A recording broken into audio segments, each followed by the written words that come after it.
So guys welcome back to channel. അപ്പോൾ ഞാനിവിടെ റോഷൻ. നെറ്റ്ഫ്ലിക്സിന്റെ ഭാഗത്തുനിന്നായിട്ടുള്ള ടുഡും ഇവന്റിൽ ഒരു ലോഡ് അപ്ഡേറ്റ്സും ട്രെയിലറും അള്ളിക്കൊണ്ടുവന്ന് കൊടുത്തിട്ടുണ്ടായിരുന്നു. അതിന്റെ ഭാഗമായിട്ട് തന്നെ നമുക്കിപ്പോൾ സ്ക്വിഡ് ഗെയിമിന്റെ സീസൺ 3യുടെ ഫൈനൽ ട്രെയിലർ എന്ന് വിശേഷിപ്പിക്കാൻ പറ്റുമെന്ന് തോന്നുന്നു. പുതിയൊരു ട്രെയിലറും കൂടെ കിട്ടിയിട്ടുണ്ട്. ഓൾറെഡി ട്രെയിലർ ഇറങ്ങിയിട്ട് കുറച്ച് നാളുകളായി എന്നുള്ളത് കൊണ്ട് തന്നെ ഇതിനോടൊക്കെ എല്ലാവരും കണ്ടു കാണുമെന്ന് വിശ്വസിക്കുന്നു. ഇനി എങ്ങാനും നിങ്ങൾ വിട്ടുപോയിട്ടുണ്ടെങ്കിൽ ഓടിപ്പോയി കണ്ടിച്ച് വരാൻ ഒരു ട്രെയിലർ തന്നെയാണ് നമ്മളിവിടെ കീറി മുറിക്കാൻ വേണ്ടി പോകുന്നത്. അതിനു മുമ്പ് നമ്മുടെ ചാനൽ ആദ്യമായിട്ടാണ് വീഡിയോസ് വർക്ക് ആവുന്നുണ്ടെങ്കിൽ കണ്ടന്റ്സ് വർത്താണെന്ന് തോന്നുന്നുണ്ടെങ്കിൽ സബ്സ്ക്രൈബ് ചെയ്ത് സപ്പോർട്ട് ചെയ്ത് ഞാൻ നൈസ് ആയിരിക്കും. അത് പറഞ്ഞുകൊണ്ട് തന്നെ നമുക്ക് കാര്യത്തിലേക്ക് കിടക്കാം. Without waiting much, let's talk about red light green light എന്നൊക്കെ പറഞ്ഞിട്ട് സ്ക്വിഡ് ഗെയിമിന്റെ സീസൺ 1 ഫാൻ ഫേവറേറ്റ് ആയിട്ട് മാറിയിട്ടുള്ള ഒരു ഗെയിമിൽ പ്രസന്റ് ചെയ്തിട്ടുണ്ടായിരുന്ന ഒരു ബൊമ്മേനെ കാണിച്ചുകൊണ്ടാണ് ട്രെയിലർ തുടങ്ങുന്നത്. കഴിഞ്ഞ സീസണിന്റെ എൻഡിങ്ങിൽ ഈ ഒരു ബൊമ്മയുടെ അപ്പുറത്തായിട്ട് വേറൊരു ബൊമ്മേനെ കൂടെ കാണിച്ചിട്ടാണ് ആ ഒരു സീസൺ തന്നെ എൻഡ് ചെയ്തിട്ടുണ്ടായിരുന്നത്. അപ്പം തന്നെ എന്തോ ഒരു പന്തികേട് തോന്നിയിരുന്നു. ഈ ഒരു രണ്ട് ബൊമ്മേനെ തെക്കും വടക്കും വെച്ചുകൊണ്ട് എന്തോ ഒരു വടക്ക് പരിപാടിയാണ് പ്ലാൻ ചെയ്യുന്നത് എന്നുള്ളൊരു കാര്യത്തിൽ കുറേ തിയറീസും പരിപാടികളും ഈ ഒരു ഗെയിം എന്തായിരിക്കും എന്നുള്ള കാര്യത്തിലുള്ള കുറേ ഐഡിയാസും പരിപാടികളൊക്കെ വന്നിട്ടുണ്ടായിരുന്നു. ആൻഡ് ഇപ്പോൾ ആ ഒരു ഗെയിം എന്താണെന്ന് അവർ തന്നെ ഈ ഒരു ട്രെയിലറിൽ കൂടെ പറഞ്ഞു വെച്ചേക്കുവാണ്. നമ്മുടെ നാട്ടിലും പരക്കെ പ്രചാരമുള്ള ഒരു ജമ്പ് റോപ്പ് ഗെയിമാണ് ഇവിടെ കൊടുത്തിട്ടുള്ളത്. അതായത് രണ്ടുപേരും ഒരു കയറും പിടിച്ചുകൊണ്ട് ഇങ്ങനെ കറക്കിക്കൊണ്ടിരിക്കും. എന്നിട്ട് അതിൻ്റെ നടുവിലൂടെ ഒരാൾ ആ കയർ തട്ടി വീഴാതെ ഇങ്ങനെ ചാടിക്കളിക്കുന്ന ഒരു പരിപാടിയില്ലേ. സോ ആ ഒരു ഗെയിമാണ്. അതിൻ്റെ കുറച്ച് എക്സ്റ്റെൻഡഡ് വേർഷനാണ് ഇവിടെ കാണിച്ചിട്ടുള്ളത്. കാര്യം പെട്ടെന്ന് കേൾക്കുമ്പോൾ ഈ ഒരു കളി സിമ്പിൾ ആണെന്ന് തോന്നുമെങ്കിലും കളിയിൽ കുറച്ച് കാര്യമുണ്ട്. ആ ഗെയിം നടക്കുന്ന പ്ലാറ്റ്ഫോമിലോട്ട് ഇവരെല്ലാവരും കൂടെ ഒരു മഞ്ഞ കളർ ലിഫ്റ്റിൽ ഇങ്ങനെ പോകുന്നതായിട്ട് കാണിക്കുന്നുണ്ട്. ആൻഡ് ഈ ഒരു മഞ്ഞ കളർ ലിഫ്റ്റ് നിങ്ങൾ സീസൺ 1 കണ്ടിട്ടുണ്ടായിരിക്കും. സീസൺ 1 അങ്ങ് ആകാശത്ത് കൊണ്ട് നടത്തിയ ആ ഒരു ടഗ് ഓഫ് വാർ ഗെയിമില്ലേ. സോ ആ ഒരു ടഗ് ഓഫ് വാർ ഗെയിമിൽ വയ്ക്കുമ്പോൾ ആൾക്കാരെ സപ്ലൈ ചെയ്തത് ഈ ഒരു മഞ്ഞ കളർ ലിഫ്റ്റിൽ കൊണ്ടുപോയിട്ടാണ്. സോ അതുപോലെ തന്നെ ഈ ഒരു മഞ്ഞ കളർ ലിഫ്റ്റിൽ ഈ ഒരു ഗെയിമിലോട്ടും കൊണ്ടുപോകുമ്പോൾ ഈ ഒരു ഗെയിം നടക്കാൻ പോകുന്ന സ്ഥലം ഏതാണ്ട് ആകാശത്ത് തന്നെ ആയിരിക്കും. മൂളി നിർത്താൻ താഴത്തോട്ട് എത്തി നോക്കുന്ന ഒരു ഷോട്ട് പെട്ടെന്ന് അങ്ങ് കാണിച്ചു പോകുന്നുണ്ട്. അപ്പം തന്നെ ആ ഒരു ഉയരം എത്രത്തോളം ഉണ്ടെന്നുള്ളൊരു കാര്യം അവിടെ കൺവേ ചെയ്ത് തരുന്നുണ്ട്. സോ ആ രണ്ട് പാവകളുടെ കയ്യിലും ആ ഒരു കയറ് കൊടുത്തിട്ട് ആ ഒരു ചെറിയ പ്ലാറ്റ്ഫോമിൽ നിന്ന് ആ ഒരു കയറ് വരുന്ന കൃത്യ മൊമെന്റ് മനസ്സിലാക്കി ചാടി രക്ഷപ്പെടുന്ന രീതിയിലായിരിക്കും. കുറച്ച് കടുപ്പം തന്നെയാണ്. താഴെ വീണ് കഴിഞ്ഞാൽ പിന്നെ പൊടി പോലും കിട്ടത്തില്ല. എങ്ങനെയാണോ season 1 red light green light എന്ന് പറഞ്ഞിട്ടുള്ള ഒരു ഗെയിം വെച്ചിട്ട് സീസൺ 1 ആൾക്കാരെ ഇങ്ങ് ഹുക്ക് ചെയ്ത് നിർത്തിയത് എന്നതുപോലെ ഈ ഒരു സീസണിലോട്ട് ആൾക്കാരെ ഹുക്ക് ചെയ്യുന്ന ഒരു ഹുക്കിംഗ് ഫാക്ടർ ആയിട്ടായിരിക്കും ഈ ഒരു ഗെയിം. അതായത് ആദ്യത്തെ ഗെയിം മിക്കവാറും ഇതായിരിക്കാം. ആൻഡ് ഈ ഒരു ഗെയിമിന്റെ ഇടയ്ക്ക് നമ്മുടെ ജീഹാന്റെ ക്യാരക്ടർ വണ്ടറടിച്ച് എന്തോ നോക്കി നിൽക്കുന്ന പോലെ ഈ ഒരു ഗെയിം നടക്കുന്ന സ്ഥലത്താണെന്ന് ആ ഒരു പരിസരമൊക്കെ കണ്ടിട്ട് തോന്നുന്നു. ആ സ്ഥലത്ത് ഇങ്ങനെ വണ്ടറടിച്ച് നിൽക്കുന്ന പോലെ തോന്നുന്നു. സോ ഇവിടെ വെച്ചിട്ടും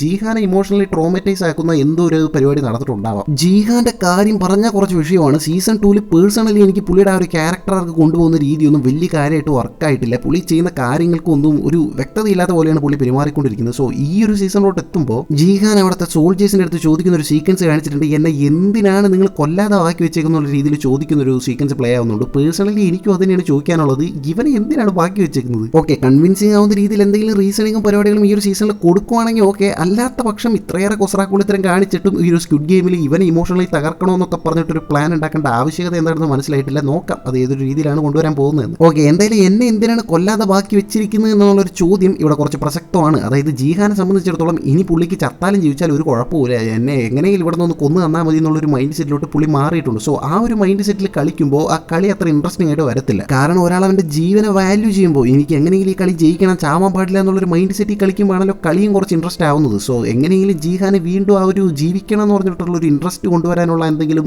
ഇമോഷണൽ പ്ലേയും പരിപാടികളൊക്കെ ഇവിടെ കാണാം. ഞാനത് പറയാൻ കാരണം ജീഹാൻ മെയിൻ ക്യാരക്ടർ ആണെന്നുള്ളത് കൊണ്ട് മാത്രമല്ല, പുള്ളി കൂട്ടും സൂട്ടൊക്കെ വരുന്ന രീതിയിലുള്ള ഒരു സീക്വൻസും ഈ ഒരു ട്രെയിലറിൽ തന്നെ കാണിക്കുന്നുണ്ട്. സോ ഫൈനലിൽ എത്തുന്നവരാണല്ലോ ഈ ഒരു രീതിയിൽ അവർ ട്രീറ്റ് ചെയ്യുന്നത്. കൂട്ടും സൂട്ടും ഒക്കെ ഇടിച്ച് ഫൈനലിസ്റ്റുകൾക്ക് അത്താഴം വിളമ്പി കൊടുക്കുന്ന ഒരു ചടങ്ങ് സ്ക്വിഡ് ഗെയിമിന്റെ ഫസ്റ്റ് സീസണിൽ നമ്മൾ കണ്ടിട്ടുണ്ടാവും. സോ അതേപോലെ തന്നെ ഇവിടെയും നമ്മുടെ ജീഹാൻ അവസാനത്തെ അത്താഴത്തിലോട്ട് എത്തിപ്പെടുന്നുണ്ട്. അങ്ങനെ വരുമ്പോൾ പുള്ളി ഇതിന് മുമ്പുള്ള മത്സരങ്ങളെല്ലാം ജയിച്ചിരിക്കണമല്ലോ. സോ അങ്ങനെ ജയിക്കണമെങ്കിൽ ഓൾറെഡി ചത്താൽ മതി എന്നുള്ളൊരു മൈൻഡ് സെറ്റിൽ നിൽക്കുന്ന ക്യാരക്ടറിന് തീർച്ചയായിട്ടും ഒരു ഡ്രൈവിംഗ് ഫാക്ടർ വേണം. സോ ആ ഒരു ഡ്രൈവിംഗ് ഫാക്ടറായിട്ട് എന്താണ് ഇവിടെ പ്ലാൻ ചെയ്യപ്പെടാനായിട്ട് പോകുന്നത് എന്നുള്ള കാര്യങ്ങൾ എന്തായാലും കണ്ടു തന്നെ അറിയാം. അത് മാത്രമല്ല ജീഹാന് ഫ്രണ്ട് മാൻ ഇൻഹോ ആണെന്നുള്ള കാര്യം ഇതുവരെ അറിയത്തില്ല. ആൻഡ് ഈ ഒരു ട്രെയിലറിൽ തന്നെ ഇൻഹോ ആ ഒരു മുഖംമൂടി മാറ്റുന്ന രീതിയിലുള്ള ഒരു സീക്വൻസ് കാണിക്കുന്നുണ്ട്. അത് മിക്കവാറും ജീഹാന്റെ മുമ്പിൽ താൻ ആരാണെന്ന് റിവീൽ ചെയ്യുന്ന രീതിയിലായിരിക്കും പോകുന്നത്. സീസൺ 1 ഇതുപോലെ തന്നെയായിരുന്നു. പ്ലെയർ 1 ആയിട്ടുള്ള ഒരു അപ്പാപ്പനും ജീഹാന്റെ കൂടെ ഒരു ബോണ്ടൊക്കെ ക്രിയേറ്റ് ചെയ്ത് സെറ്റായി വന്ന അവസാനം അപ്പാപ്പൻ തന്നെയാണ് ഏറ്റവും വലിയ വേലത്തരം കാണിച്ചു വെച്ചിരിക്കുന്നത് മനസ്സിലായപ്പോൾ ജീഹാൻ ഒന്ന് ഞെട്ടിയതാണ്. സോ അതുപോലെ തന്നെ ഒരു ഞെട്ടലായിരിക്കും ഇവിടെ. ഇൻഹോയാണ് ഇവിടെ ഫ്രണ്ട് മാൻ എന്ന് അറിയുമ്പോൾ ജീഹാൻ ഒന്നുകൂടെ ഞെട്ടാൻ പോകുന്നത്. ആൻഡ് ഇൻഹോയുടെ പെർസ്പെക്റ്റീവിൽ നിന്ന് പുള്ളിയുടെ ഒരു ഫ്ലാഷ് ബാക്കും പരിപാടികളും ഈ ഒരു സീസണിൽ ചർച്ച ചെയ്യാനായിട്ടും സാധ്യതയുണ്ട്. ഇൻഹോ എങ്ങനെയാണ് ഈ ഒരു സ്ക്വിഡ് ഗെയിമിന്റെ പരിപാടിയിലോട്ട് എത്തിപ്പെട്ടതെന്നും പുള്ളിയുടെ ഇപ്പോഴത്തെ ഒരു നിലപാട് എന്താണെന്നുള്ള കാര്യങ്ങളൊക്കെ ഈ ഒരു സീസണിൽ കാണാനായിട്ട് സാധ്യതയുണ്ട്. അതിന്റെ മെയിൻ കാരണം എന്താണെന്ന് വെച്ച് കഴിഞ്ഞാൽ ഇൻഹോ ഇവിടെ ഗെയിം കളിക്കാനായിട്ട് സ്ക്വിഡ് ഗെയിം പ്ലേ ചെയ്യാൻ വന്ന സമയം പുള്ളി ഇവിടെ പ്ലെയർ 132 ആയിരുന്നു. അപ്പോൾ പുള്ളി കോട്ടും ഷൂട്ടൊക്കെ ഇട്ടിരിക്കുന്ന രീതിയിൽ ഒരു ഫസ്റ്റ് ലുക്ക് നെറ്റ്ഫ്ലിക്സ് ഒഫീഷ്യലായിട്ട് തന്നെ അവരുടെ ഭാഗത്തായിട്ട് പുറത്ത് വിട്ടിട്ടുണ്ട്. കാണിച്ചിട്ടുണ്ടായിരുന്നു. സോ അവിടെയൊക്കെ പുള്ളിയുടെ ആ ഒരു ഫ്ലാഷ് ബാക്ക് കാണാനുള്ള സാധ്യതകളാണ് അവർ ടീസ് ചെയ്യുന്നത്. തീർച്ചയായിട്ടും ആവശ്യമുള്ളൊരു കാര്യമാണ്. കാരണം ഇൻഹോ പലപ്പോഴും ഈ ഒരു ഗെയിമിൽ മനസ്സില്ലാ മനസ്സോടെ പാർട്ടിസിപ്പേറ്റ് ചെയ്യുന്ന രീതിയിലാണ് കാണിച്ചിട്ടുള്ളത്. തനിക്ക് ഇതിൻ്റെ ഒന്നും ആവശ്യമില്ല, എന്നാൽ ഇത് ചെയ്യാതെ പറ്റില്ല എന്നുള്ളൊരു രീതിക്കുള്ള നിലപാട് പുള്ളി എടുത്തേക്കുന്ന പോലെയാണ് തോന്നുന്നത്. സോ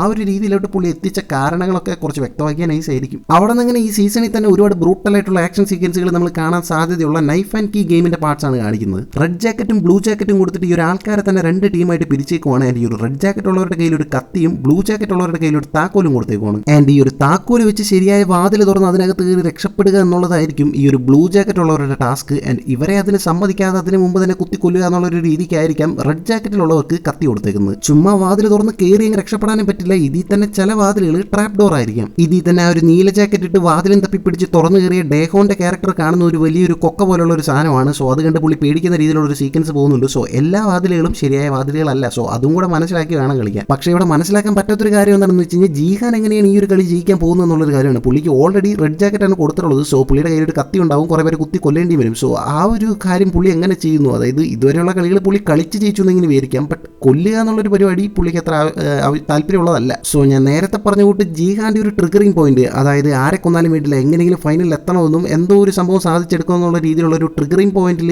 ജീഹാൻ എത്തിപ്പെടുന്നത് ഈ ഒരു കളിക്ക് മുമ്പൊക്കെ ആയിരിക്കാം. ആൻഡ് ഈ ഒരു ഗെയിമിന്റെ സീക്വൻസുകൾ പ്ലേ ആവുന്നതിനിടയ്ക്ക് തന്നെ പുതിയൊരു ക്യാരക്ടറിനെ, ഐ മീൻ പ്ലെയർ 202 എന്ന് പറഞ്ഞിട്ട് പുതിയൊരു ക്യാരക്ടറിനെ കാണിക്കുന്നുണ്ട്. ആൻഡ് ഈ ഒരു ക്യാരക്ടറിനോടായിട്ട് ജീഹാൻ ചോദിക്കുന്ന രീതിയിൽ നീ എന്താ ചെയ്തുകൊണ്ടിരിക്കുന്ന എന്ന രീതിയിലുള്ള ഒരു സീക്വൻസ് കാണിക്കുന്നുണ്ട്. സോ ഇവനെ ഒന്ന് നോക്കി വെച്ചോ, ആളിച്ചിരി പശ കാണാൻ തോന്നുന്നു. പിന്നെ ആ ഒരു അമ്മയുടെ മോന്റെയും ക്യാരക്ടേഴ്സ്, അതിൽ ആ ഒരു മോൻ മരിക്കുമെന്നാണ് തോന്നുന്നത്. അമ്മ വലിയ രീതിയിൽ കരയുന്ന രീതിയിലുള്ള ഒരു സീക്വൻസ് കാണിക്കുന്നുണ്ട്. ഇതൊന്ന് നിർത്തി പോവാടെ എന്ന് പറഞ്ഞിട്ടുള്ള ഒരു മൈൻഡ് സെറ്റിലോട്ട് പുള്ളിക്കാരെ എത്തുന്ന രീതിയിലൊക്കെ കാണിച്ചിട്ടുണ്ട്. സോ മിക്കവാറും മോൻ ഡെഡ് ആവാം. പിന്നെ പ്രഗ്നന്റ് ആയിട്ടുള്ള ഒരു ജെൻഹിയുടെ ക്യാരക്ടറും പുള്ളിക്കാരുടെ ആ ഒരു ലവറിന്റെ ക്യാരക്ടറും ഇവരുടെ കോമ്പോയിലും ഒരാൾ മരിക്കാനായിട്ട് സാധ്യതയുണ്ട്. കാരണം ഇവരുടെ ആ ഒരു വെസ്റ്റ് തന്നെ നോക്കിക്കഴിഞ്ഞാൽ ഒരാൾക്ക് ബ്ലൂ ജാക്കറ്റും മറ്റൊരാൾക്ക് റെഡ് ജാക്കറ്റും ആണ് കൊടുത്തിട്ടുള്ളത്. സോ ഒരാൾ മരിച്ചേ പറ്റത്തുള്ളൂ. മിക്കവാറും കാമുകൻ കാമുകിക്ക് വേണ്ടി സാക്രിഫൈസ് ചെയ്യുന്ന രീതിയിലായിരിക്കും ആ ഒരു സീക്വൻസ് പോകാനായിട്ട് പോകുന്നത്. കാരണം ഇതിന് മുമ്പായിട്ട് ഇറങ്ങിയിട്ടുള്ള ഒരു ടീസറിൽ ജെൻഹി കരയുന്ന രീതിയിൽ കാണിച്ചിട്ടുണ്ടായിരുന്നു. സോ ഇതിൽ തന്നെ ഏതെങ്കിലും ഒരു ഗെയിമിനിടയ്ക്ക് തന്നെ ജെൻഹി പ്രസവിച്ചിരിക്കാം. ആൻഡ് ആ ഒരു കുഞ്ഞിനെ കണ്ടതിന് ശേഷം ആ ഒരു കാമുകൻ ക്യാരക്ടറിന് കുറച്ച് മാനസാന്തരം പരിപാടികളൊക്കെ വരുന്ന രീതിയിലും ആൻഡ് പുള്ളിക്കാരൻ്റെ ഒരു റിഡംഷൻ ആർക്കുന്ന രീതിയിൽ പുള്ളിക്കാരൻ ഓൾറെഡി ഇവളെ പറ്റിച്ചു എന്നുള്ള രീതിയിലൊക്കെ ഒരു സ്റ്റോറിയും പരിപാടികളൊക്കെ പറഞ്ഞിട്ടുണ്ടായിരുന്നു. ആൻഡ് അവസാനം അവൾക്ക് വേണ്ടി തന്നെ സാക്രിഫൈസ് ചെയ്യുന്ന രീതിയിൽ ആ ഒരു സ്റ്റോറി അവസാനിപ്പിച്ചിരിക്കാം. അവിടെ നിന്ന് അങ്ങനെ ജൂൺഹുവിന്റെ ക്യാരക്ടറിനെയും സോൾജർ 11ന്റെ ക്യാരക്ടറിനെയും, ഐ മീൻ നല്ലവളായ ഒരു സോൾജർ ഉണ്ടല്ലോ പുള്ളിക്കാരുടെ ക്യാരക്ടറിനെയും പെട്ടെന്ന് കാണിച്ചു പോകുന്നുണ്ട്. സോ ഇവർക്കും എന്തായാലും ഈ ഒരു സീരീസിൽ ഒരു പ്രധാനപ്പെട്ട കാര്യം ചെയ്യാനുണ്ടാവും. ആ ഒരു കോട്ടും സൂട്ടൊക്കെ ഇട്ട് വരുന്ന ജീഹാന്റെ കൂടെ തന്നെ ഒരു സോൾജറിനെയും കാണിക്കുന്നുണ്ട്. മേ ബി ഇതാ ഒരു സോൾജർ 11 ആയിരിക്കാം. രണ്ടുപേരും കൂടെ എന്തൊരു പ്ലാൻ ആയിട്ട് അങ്ങോട്ട് കയറി വരുന്ന രീതിയിലായിരിക്കാം ചിലപ്പോൾ പ്ലേ ആവുന്നത്, നോക്കാം. ആൻഡ് ക്ലൈമാക്സിൽ ഇൻഹോനെ തന്നെ ജീഹാൻ മീറ്റ് ചെയ്യുന്ന രീതിയിലും പുള്ളിക്കാരൻ എങ്ങനെയാണ് ഇപ്പോൾ ഈ ഒരു ഫ്രണ്ട് മാനായിട്ട് നിൽക്കുന്നത് എന്നുള്ള കാര്യങ്ങളൊക്കെ മനസ്സിലാക്കി ശരിയാണ് അവൻ്റെ ഭാഗത്തും കുറച്ച് ന്യായം ഉണ്ടെന്ന് മനസ്സിലാക്കുന്ന രീതിയിലൊക്കെ ആ ഒരു സീക്വൻസ് പോകാൻ വേണ്ടി അറ്റ് ലാസ്റ്റ് മേ ബി നമ്മുടെ ജീഹാൻ തന്നെ അടുത്ത ഫ്രണ്ട് മാനായിട്ട് മാറാം. അതിന് ചാൻസ് ഉണ്ട്. സ്ക്വിഡ് ഗെയിമിന്റെ ഈ ഒരു മെയിൻ ടൈം ലൈനിലെ അവസാന സീസണാണ് ഇതെന്ന് നെറ്റ്ഫ്ലിക്സ് പറഞ്ഞാലും നെറ്റ്ഫ്ലിക്സ് ഇവരെ അങ്ങ് ചുമ്മാ വിടാനായിട്ട് സാധ്യതയില്ല. ഇതിനെ പിഴിഞ്ഞുകൊണ്ട് ഒരുപാട് സീക്വലും പ്രീക്വലും എന്നൊക്കെ പറഞ്ഞിട്ട് ഒരുപാട് സ്റ്റാൻഡലോൺ പരിപാടികളൊക്കെ എന്തായാലും ഇതിന് ശേഷവും വരാം. സോ അതിലേക്കൊക്കെ ഒരു ലീഡ് എന്ന രീതിക്ക് ജീഹാനെ തന്നെ ഫ്രണ്ട് മാൻ ആക്കി അവസാനിപ്പിച്ച് കഴിഞ്ഞാൽ അതൊരു ഞെട്ടിക്കുന്ന അവസാനിപ്പിക്കൽ തന്നെ ആയി പോകും. നിങ്ങൾ എന്നെ ആലോചിച്ച് നോക്കുക, ഈ ഒരു ഗെയിം തന്നെ നിർത്തണം എന്നുള്ള രീതിക്ക് ഗെയിമിലോട്ട് കടന്നു വന്ന ആൾ അവസാനം ഈ ഒരു ഗെയിമിന് തന്നെ കുട പിടിക്കുന്ന രീതിയിൽ അവസാനം മാറുന്ന രീതിയിൽ കൃത്യമായിട്ടുള്ളൊരു റീസണിങ്ങും പരിപാടികളുണ്ടെങ്കിൽ കിടുമായിരിക്കും. നോക്കാം എങ്ങനെയാണ് വരുന്നതെന്ന് കണ്ടറിയാം. എന്തായാലും ഈ ഒരു ടൈം ലൈനിലെ സ്റ്റോറി ഇവിടെ കൊണ്ട് അവസാനിപ്പിക്കുന്നത് തന്നെയാണ് നല്ലതെന്ന് എനിക്കും തോന്നുന്നു. കാരണം ഇത് ഇനിയും ഇങ്ങനെ നീട്ടി വലിച്ചുകൊണ്ട് പോയാൽ ഇപ്പം തന്നെ ഒരു റബ്ബർ ബാൻഡ് വരുവായി. സോ അതുകൊണ്ട് കൃത്യമായിട്ടുള്ള രീതിയിൽ ഒരു എൻഡിങ് കൊടുക്കുവാണെങ്കിൽ ഇത് തന്നെയാണ് നല്ലത്. അതൊക്കെ തന്നെയാണ് ഈ ഒരു ട്രെയിലർ കണ്ടിട്ട് എനിക്ക് പറയാനുള്ള കാര്യങ്ങളും ട്രെയിലറിൽ നിന്ന് കണ്ടെത്താൻ സാധിച്ചിട്ടുള്ള കുറച്ച് കാര്യങ്ങളും ട്രെയിലർ കണ്ടിട്ട് നിങ്ങൾ എത്രമാത്രം സീരീസിന് വേണ്ടി എക്സൈറ്റഡ് ആയിട്ട് ഇരിക്കുന്നു എന്നുള്ളൊരു കാര്യങ്ങളും സീരീസിൻ്റെ ഭാഗത്തുനിന്നുള്ള പ്രതീക്ഷകളും പരിപാടികളും നിങ്ങൾക്ക് എത്രമാത്രം ഉണ്ട് എന്നുള്ളൊരു കാര്യത്തെ പറ്റിയിട്ടൊക്കെ ഒന്ന് പറഞ്ഞു കഴിഞ്ഞാൽ ശരിക്കും മറ്റൊരു വീഡിയോയിലൂടെ നമുക്ക് എന്തായാലും വീണ്ടും കാണാം.